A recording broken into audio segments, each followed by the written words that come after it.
नमस्कार, उत्तराखंड समाचार में आपका स्वागत है। मैं प्रियम शंकर झा। सबसे पहले मुख्य समाचार। प्रदेश में कोरोना पॉजिटिव की संख्या 150 पार। देहरादून में 3 और उधम सिंह नगर में 2 नए केस। 56 मरीज हो चुके हैं ठीक।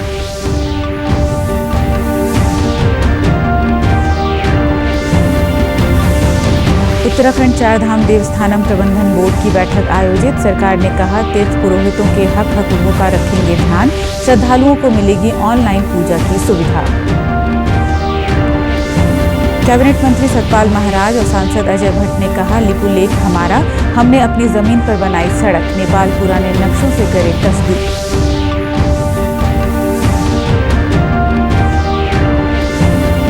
और रिजर्व बैंक ने ऋणों के भुगतान में 3 महीनों की और रियायत दी। कोविड महामारी को देखते हुए लिया फैसला, रेपो रेट भी घटाया। अब खबरें विस्तार से। राज्य में कोरोना के मामले लगातार बढ़ते जा रहे हैं। समाचार दिए जाने तक राज्य भर में आज कोरोना के 5 नए मामले सामने आए हैं, जबकि 1007 रिपोर्ट्स नेगेटिव आई हैं। स्वास्थ्य विभाग की ओर से जारी रिपोर्ट के अनुसार आज देहरादून में 3 नए केस सामने आए हैं। इसके अलावा उधम सिंह नगर में 2 कोरोना पॉजिटिव मिले हैं। प्रदेश में अब तक 151 कोरोना संक्रमित होने की रिपोर्ट मिली है। अब तक 56 मरीज ठीक होकर घर जा चुके हैं। राज्य में अब 94 एक्टिव केस हैं।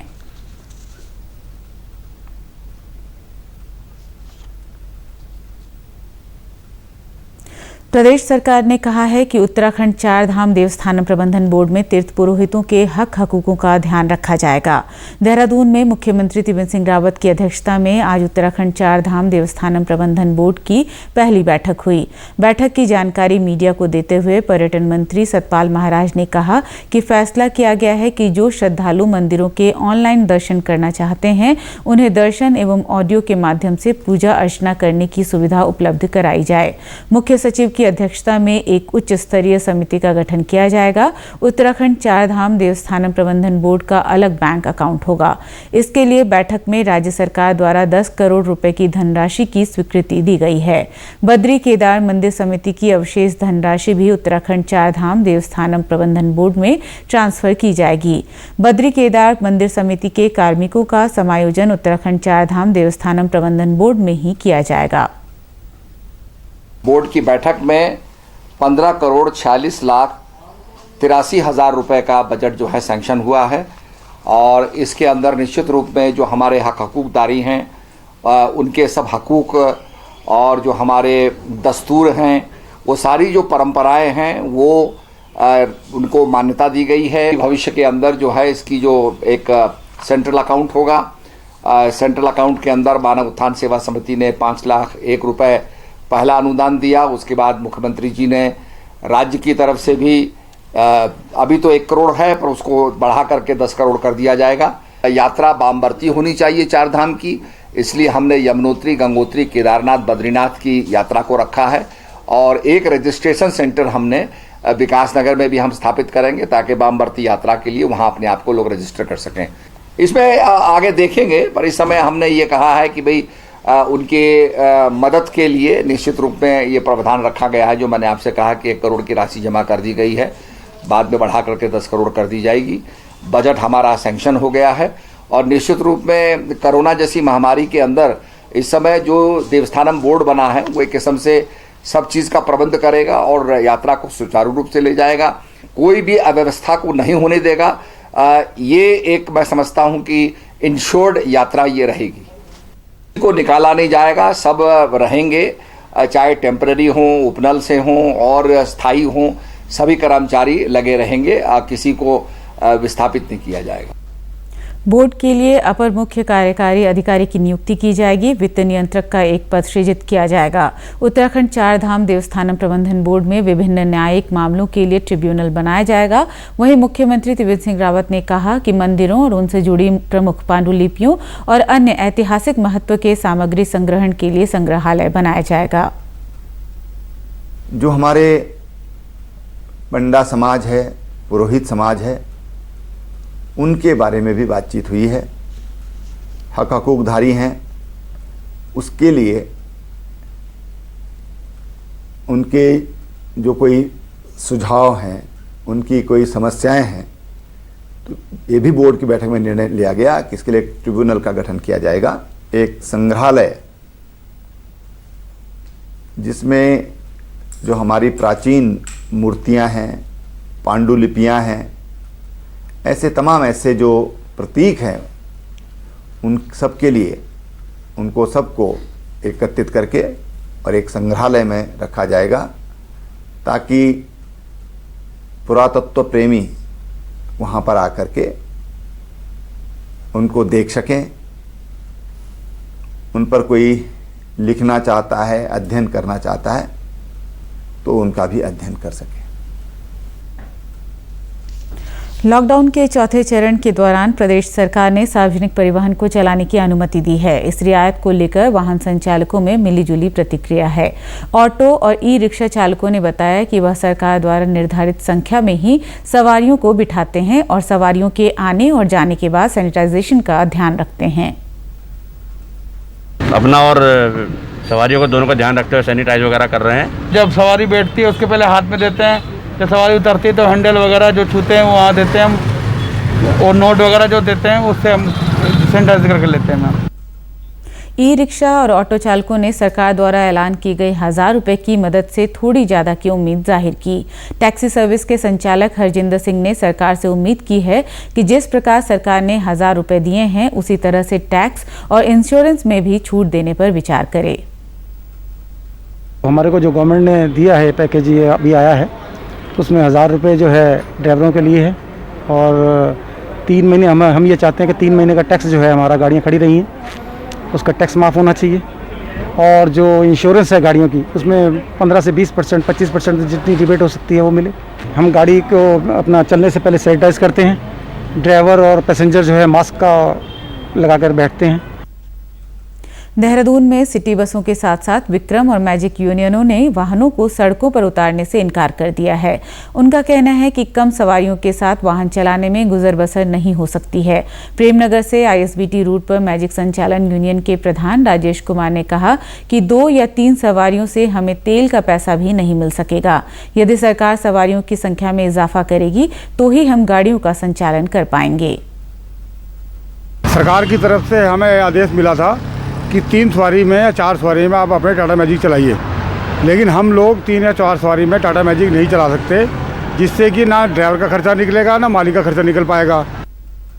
विक्रम यूनियन प्रेमनगर के अध्यक्ष अतुल भाटिया ने कहा कि विक्रम चलाने के लिए इजाजत तो दी है, लेकिन 3 सवारी बैठाकर गुजारा होना मुश्किल है। ऐसे में हम विक्रम सड़क पर नहीं उतार रहे हैं। सरकार से गुजारिश है कि हमें 5 सवारियों को बिठाने की इजाजत दे। मैं गवर्नमेंट से ये कहना चाहता हूँ कि आपने हमारे को 3+1 और 2+1 में बैठाने के लिए बोल रखा है, जिसपे हमारे अगर हम 3+1 में ही बैठाते हैं डीजल का खर्चा भी नहीं निकलता उसमें। कम से कम हमारे को 5 सवारी तो बैठाने दी जाए। गौरतलब है कि प्रदेश सरकार ने पर्यटन क्षेत्र में कार्यरत परिवहन व्यवसाय से जुड़े ऑटो व ई रिक्शा के पंजीकृत कार्मिकों को 1000 रुपये प्रति कार्मिक एकमुश्त सहायता देने का ऐलान किया है। इसके साथ ही परिवहन व्यवसायियों को वाहन के परमिट और रोड टैक्स में छूट देने का भी सरकार ने फैसला लिया है। नेपाल ने हाल में जारी अपने नक्शे में लिपू लेक और कालापानी को अपना हिस्सा बताया है। इस मामले में इन दिनों दोनों देशों के बीच तनातनी है। नैनीताल के सांसद अजय भट्ट ने कहा कि नेपाल द्वारा भारतीय क्षेत्र को अपने मानचित्र में दर्शाना दुखद है। रुद्रपुर में पत्रकारों से बातचीत करते हुए उन्होंने कहा कि केंद्र सरकार की कोई भी नीति ऐसी नहीं है कि हम दूसरे देश की भूमि पर निर्माण कार्य करें। हम कोई भी निर्माण अपनी भूमि पर ही करते हैं। भारत सरकार की कोई भी नीति ऐसी नहीं है कि वो किसी भी दूसरे देश की भूमि पर निर्माण कार्य करे।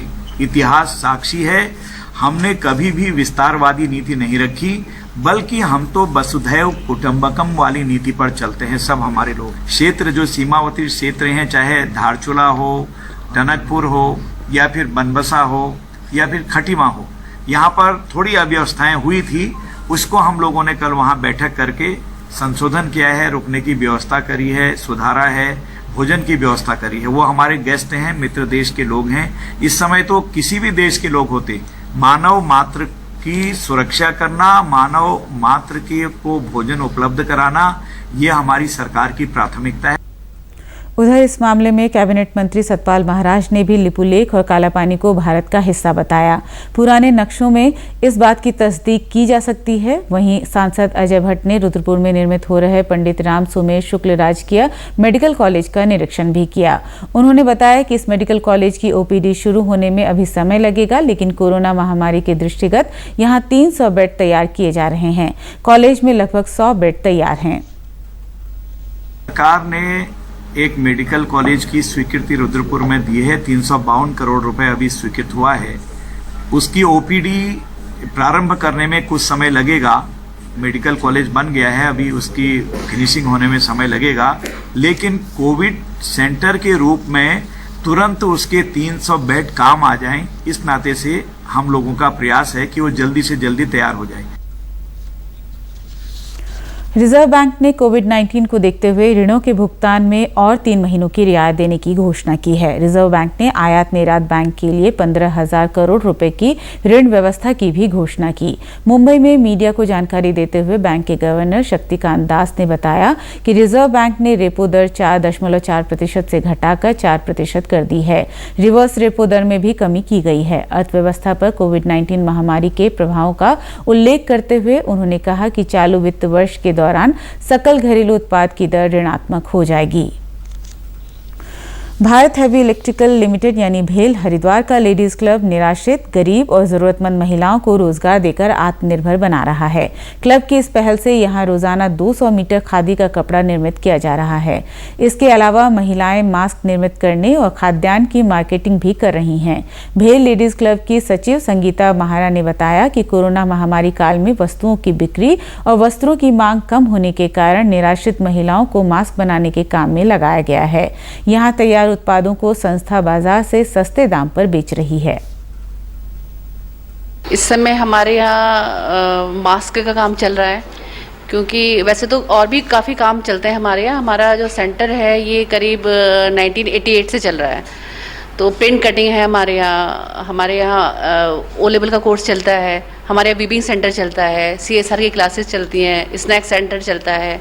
तो स्टाफ था, हमने सबको, क्योंकि ज़रूरत भी थी इस समय कोविड-19 चल रहा है, तो हमने सबको मास्क बनाने में लगा दिया। इसलिए हमारे यहाँ 50 लेडीज़ हैं, लेकिन आधार हमारा ये है कि जैसे कई नीडी हैं, आश्रित हैं, हस्बैंड की डेथ हो गई है, बच्चे छोटे छोटे बच्चे हैं, तो उनकी एप्लीकेशंस वगैरह आती रहती हैं। तो जो कोशिश करते हैं ज़्यादा से ज़्यादा, जो ज़्यादा नीडी हो उनको अपने साथ जोड़ने की कोशिश करते हैं। तो जिनको और सेंटर में काम करते थे वहाँ काम खत्म हो गया, लेकिन हमने उनको उस सेंटर से हटा करके इसमें मास्क वाले काम में लगा दिया। तो सब मास्क बना रहे हैं। करीब 20-21 हज़ार से ज़्यादा मास्क बना चुके हैं।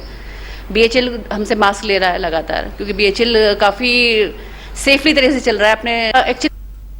एक अन्य सदस्य गंगा मिश्रा का कहना है कि यह संस्था नो लॉस नो प्रॉफिट के आधार पर काम कर रही है, जिससे उपभोक्ता भी लाभ उठा रहे हैं। विशेष बात यह है कि इन सभी उत्पादित होने वाली वस्तुओं की गुणवत्ता से भी कोई समझौता नहीं किया जाता है। हाँ, नहीं, यहाँ पर कोई छटनी नहीं हुई है। यहाँ पर कंटिन्यू काम हो रहा है, लेकिन निकालते कहीं पर और तो दिक्कत तो होती है सर, लेकिन यहाँ पे नहीं निकाला गया, किसी को भी नहीं निकाला गया, कंटिन्यू काम मिला हुआ है। पौड़ी गढ़वाल के सिरोली गांव की doctor Savita Rawat reverse migration की मिसाल बन गई हैं। डॉक्टर सविता गांव में जैविक खेती कर रही हैं। मध्य प्रदेश से BAMS करने के बाद डॉक्टर सविता एक प्रख्यात फार्मा कंपनी से जुड़ गई थीं। 12 साल नौकरी करने के बाद वो गांव लौट आई और यहां जैविक खेती करनी शुरू कर दी। डॉक्टर सविता ने सब्जी उत्पादन से खेती की शुरुआत की और आज वे जैविक खेती द्वारा फलोत्पादन सफलतापूर्वक कर रही हैं। कि 12 साल फार्मास्यूटिकल्स कंपनी में, और उसके बाद मैंने सोचा कि ठीक है अब थोड़ी सेविंग्स हो गई हैं, तो 1 साल मैंने फ्री हेल्थ चेकअप कैंप लगाए यहाँ पे अपने गांव में, और उसके बाद फिर डिसाइड किया कि हाँ यहाँ पे जो काम हो सकता है वो फार्मिंग का बहुत अच्छा है। शुरू तो बागवानी से ही किया, जो मैं सब्जियों की ही करती हूँ। मैंने सारा जैविक काम किया है इसमें अभी तक। उनकी यह पहल कोरोना महामारी के इस समय में शहरों से गांव लौट रहे लोगों के लिए भी नज़ीर बन सकती है। उनसे प्रेरणा लेकर क्षेत्र के कुछ और युवा भी अपनी खेती करने लगे हैं। मतलब 500 पौधे मैंने लगाए हैं और भी बहुत सारे लोगों ने लगाए हैं, मेरे जैसे 3-4 लोगों ने पौड़ी। और इनसे हमें प्रेरणा ये मिली है कि अभी भी हमें लगता है कि हमारे जो खेत हैं इनमें काफ़ी गुंजाइश है। यदि मेहनत की जाए तो काफ़ी फल ये ज़मीन दे सकती है। लगभग 20 कुंटल मटर तथा 12 कुंटल मूली हमने बाजार में बेची है। उत्तराखंड के समाचारों में इतना ही। चलते चलते मुख्य समाचार एक बार फिर। प्रदेश में कोरोना पॉजिटिव की संख्या 150 पार। देहरादून में 3 और उधम सिंह नगर में 2 नए केस। 56 मरीज हो चुके हैं ठीक।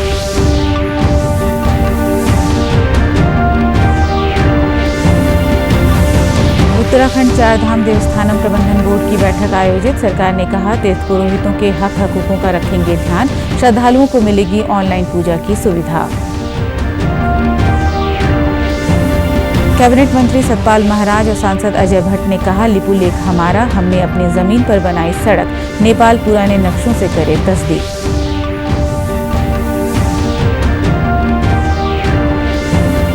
और रिजर्व बैंक ने ऋणों के भुगतान में 3 महीनों की और रियायत दी। कोविड महामारी को देखते हुए लिया फैसला, रेपो रेट भी घटाया। इसी के साथ समाचार समाप्त हुए। नमस्कार।